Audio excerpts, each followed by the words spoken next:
At dito tayo sa patungkol kay Barangay Ginebra rookie, Paul Garcia. So naglabas na nga po ng footage ang nasabing Barangay Ginebra rookie sa kanyang social media account na nagpapakitang patuloy siyang nagpapakondisyon dahil kahit na nga off-season ng liga, ito'y hindi nagpapabaya para sa kondisyon niya. Si Paul Garcia, ang PBA 49 season draft pick ng Ginebra bilang 10th pick sa 3rd round noon, minsan nang nagpakita ng husay sa ginawang pagdayo sa ibang bansa ng Ginebra para sa kanilang tune-up game or friendly game kontra nga po sa New Taipei Kings. Bagamat nabigyan ng 2-year deal contract ang nasabing Ginebra rookie player, kaya lang maaga rin itong nalagay sa reserve list ng team. Pero ang kagandahan, kahit na practice player siya at nasa reserve list, tuloy ang pag-grind niya. Magpahanggang ngayon, kita naman na hindi ito nagpapabaya kahit na hindi ito napaglalaro sa PBA. Kumbaga, tuloy lang siya at kapansin-pansin din na di nawawala sa kanya ang pagka-athletic sa game niya. Kung ano siya noon,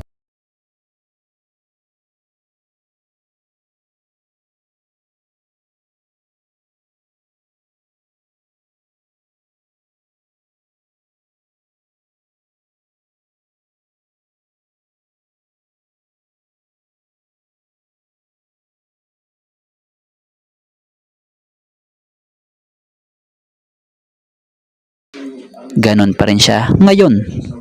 So tingnan natin kung mabigyan na ito ng tsansa sa season 50 ng PBA, kung may activate na ba ito ng Barangay Ginebra.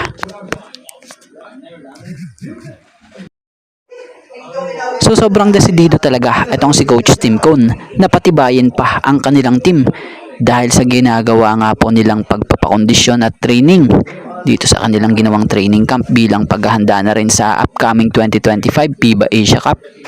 So credit po sa Samahang Basketball ng Pilipinas.